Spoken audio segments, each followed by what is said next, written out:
नमस्कार दोस्तों, मेरा नाम चंदन सिंह भाटी है।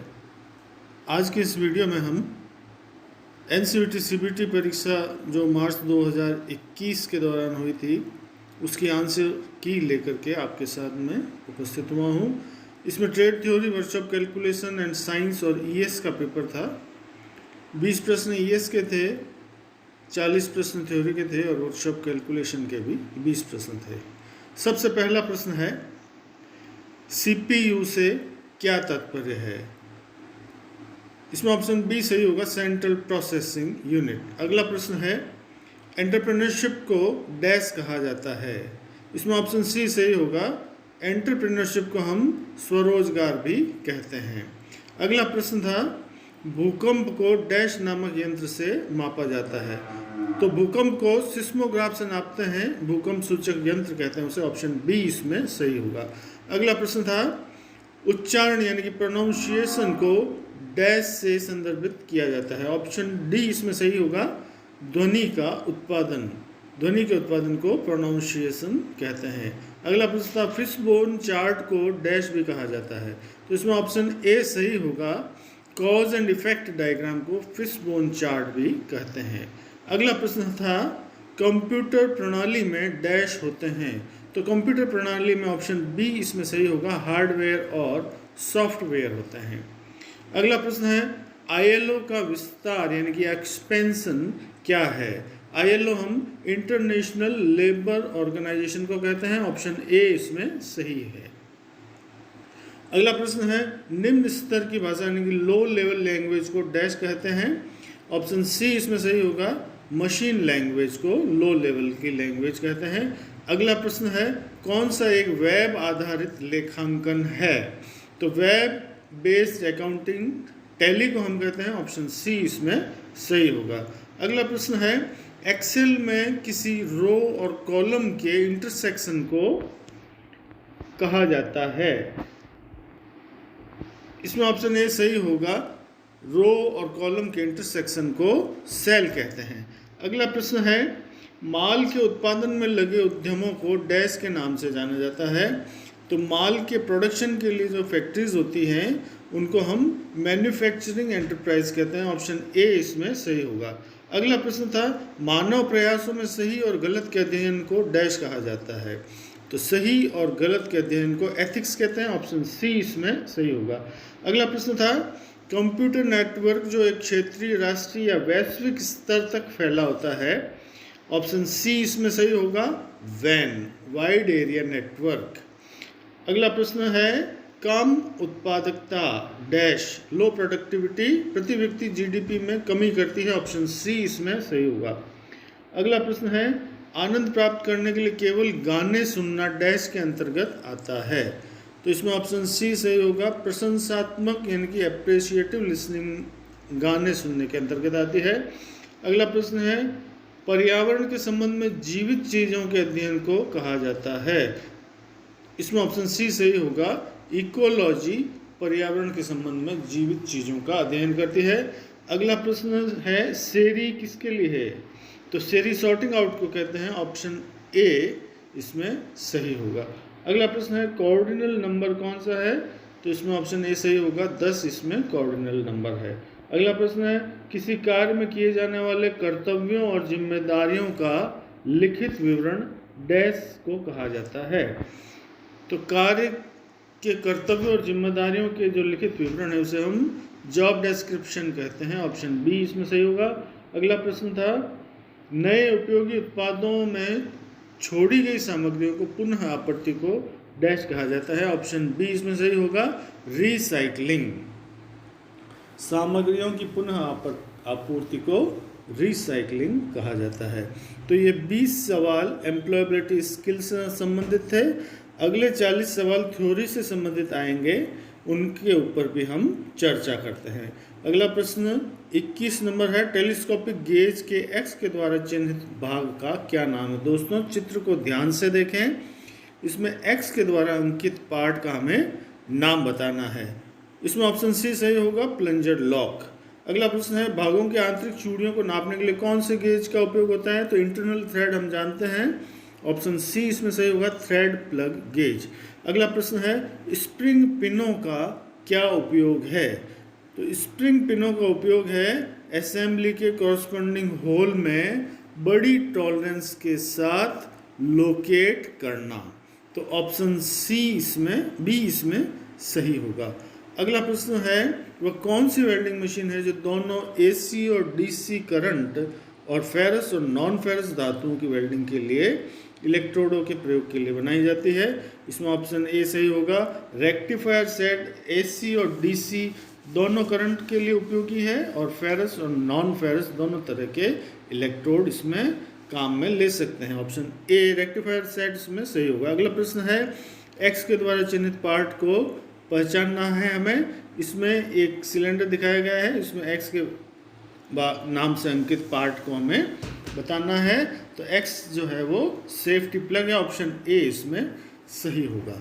अगला प्रश्न है, एसिटिलीन गैस सिलेंडर पर कौन सा रंग पेंट किया जाता है? तो एसिटिलीन गैस सिलेंडर मैरून रंग से रंगे हुए होते हैं, ऑप्शन डी इसमें सही होगा।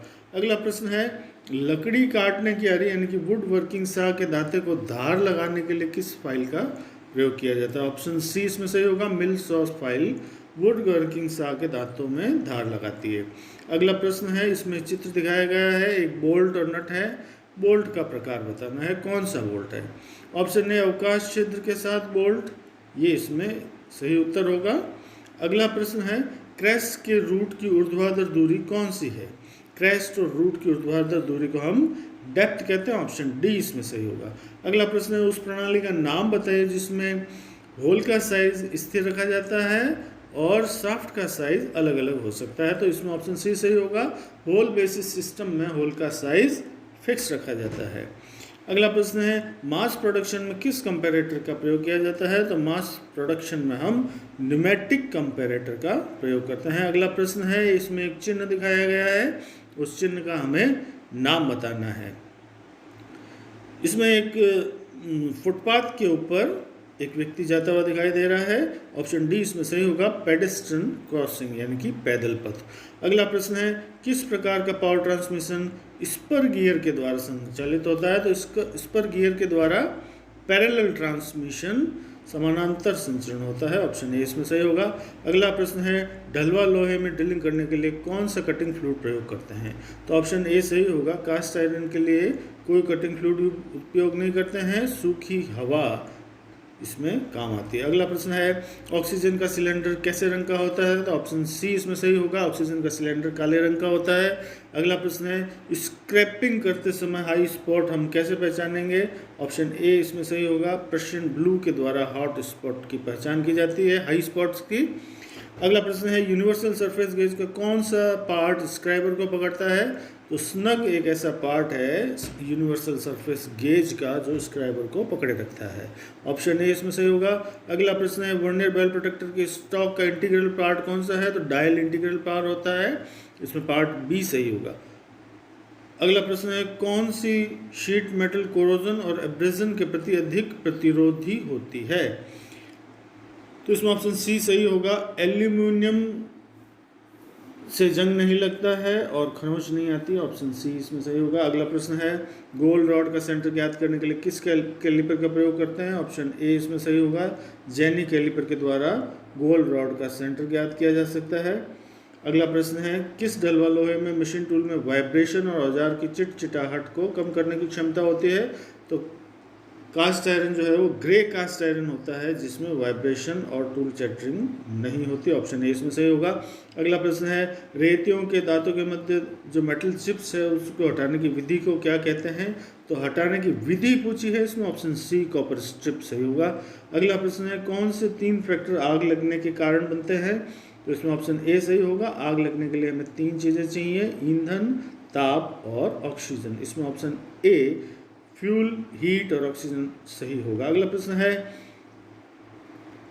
सेंट्रल लेथ में एक्स के द्वारा चिन्हित पार्ट का हमें नाम बताना है। तो एक्स के द्वारा चिन्हित पार्ट जो है वो सेंट्रल लेथ के एप्रन का है, ऑप्शन ए इसमें सही होगा। अगला प्रश्न है, किस टूल का प्रयोग रिवेट के दूसरे सिरे पर हेड बनाने के लिए करते हैं?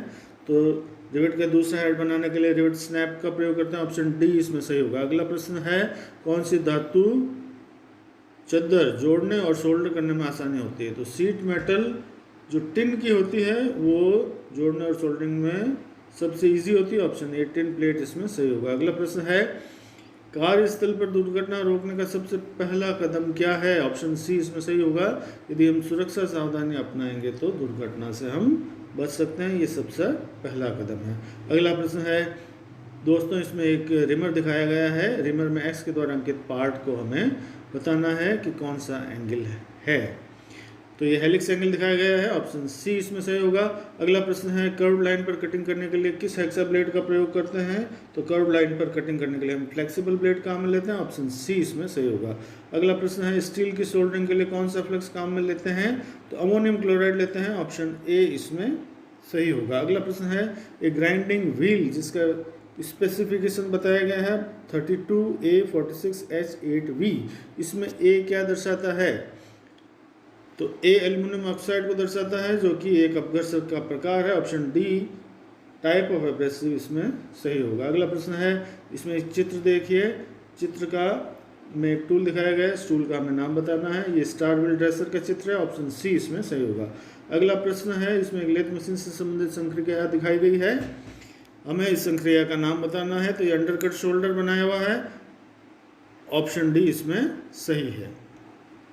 अगला प्रश्न है बीआईएस सिस्टम में फंडामेंटल डेविएशन कितने होते हैं? तो ऑप्शन ए इसमें सही होगा।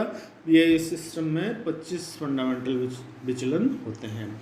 अगला प्रश्न है कौन सा टोटल प्रोडक्टिव मेंटेनेंस से संबंधित है? तो ऑप्शन डी इसमें सही होगा। मेंटेनेंस कॉस्ट को कम करना टोटल प्रोडक्टिव मेंटेनेंस से संबंधित पार्ट है। अगला प्रश्न है रिवेट की मैन्युफैक्चरिंग के लिए किस पदार्थ का प्रयोग करते हैं? तो रिवेट माइल्ड स्टील की बनती है। ऑप्शन डी इसमें मृदु इस्पात सही होगा। अगला प्रश्न है चूड़ी की दो भुजाओं को जोड़ने वाली ऊपरी सतह यानी कि टॉप सरफेस। तो टॉप सरफेस जो है उस टर्म का नाम बताना था, क्रैस्ट इसमें सही होगा। Option B. अगला प्रश्न स्क्रू जैक में किस प्रकार की चूड़ियों का यानी कि थ्रेड्स का प्रयोग करते हैं? तो स्क्रू जैक में हम जानते हैं स्क्वायर थ्रेड का प्रयोग करते हैं। ऑप्शन डी इसमें सही होगा। अगला प्रश्न है बाहरी माइक्रोमीटर आउटसाइड माइक्रोमीटर में कौन सा भाग मापने की सतह के बीच एक समान दबाव सुनिश्चित करता है? इक्वल प्रेशर किससे होता है? रैचेट से। ऑप्शन डी इसमें सही होगा। अगला प्रश्न है स्क्रू थ्रेड्स के इफेक्टिव डाया को मापने के लिए कौन सा यंत्र प्रयोग करेंगे? तो स्क्रू थ्रेड का effective dia screw thread micrometer से पता चलता है। ऑप्शन सी इसमें सही होगा। तो ये 40 सवाल प्रश्न संख्या 21 से प्रश्न संख्या 60 तक के ट्रेड थ्योरी से संबंधित थे। इसके बाद में हम अगला सवाल करते हैं, ये वर्कशॉप कैलकुलेशन एंड साइंस से संबंधित है, इसके ऊपर हम चर्चा करेंगे। प्रश्न है किस स्टील का प्रयोग फाइल्स और कोल्ड चीजल्स बनाने के लिए करते हैं? तो ऑप्शन सी इसमें सही होगा। फाइल्स और cold chisel high carbon steel से बनती हैं। अगला प्रश्न है कितनी शक्ति की आवश्यकता है? दो चीज़ें हमारे पास दी हुई है, I = 0.455 एम्पियर और R यानी कि प्रतिरोध दिया हुआ है 484 ओम। P जो है वो वाट में हमें निकालना है पावर। तो इसमें ऑप्शन सी सही होगा 100.2 वाट। अगला प्रश्न है यदि ठोस का घनत्व 19.5 ग्राम पर सेंटीमीटर क्यूब है तो ठोस का विशिष्ट गुरुत्व कितना होगा? तो इसमें ऑप्शन डी सही होगा 19.5। अगला प्रश्न है किया गया कार्य कितना होगा यदि किसी पिंड पर 250 न्यूटन बल लगाने पर वह 15 मीटर की दूरी तय करता है? इसमें भी ऑप्शन डी सही होगा 3750 जूल। अगला प्रश्न है 529 का स्क्वायर रूट कितना होता है? स्क्वायर रूट 529 का 23 होता है। ऑप्शन बी इसमें सही होगा। इंड्यूस्ड अगला प्रश्न है इंड्यूस्ड ईएमएफ का सूत्र क्या होता है? तो इंड्यूस्ड ईएमएफ का सूत्र होता है BLV sin थीटा वोल्ट में। ऑप्शन सी इसमें सही होगा। अगला प्रश्न है मीट्रिक सिस्टम में 1 हॉर्स पावर में कितने वाट होते हैं? तो ये हम जानते हैं। ऑप्शन बी इसमें सही होगा 735.5 वाट होते हैं 1 हॉर्स पावर में। अगला प्रश्न है 12, 18, 6 और 36 का लसअप यानी कि एलसीएम कितना होगा? ऑप्शन सी इसमें सही होगा 36।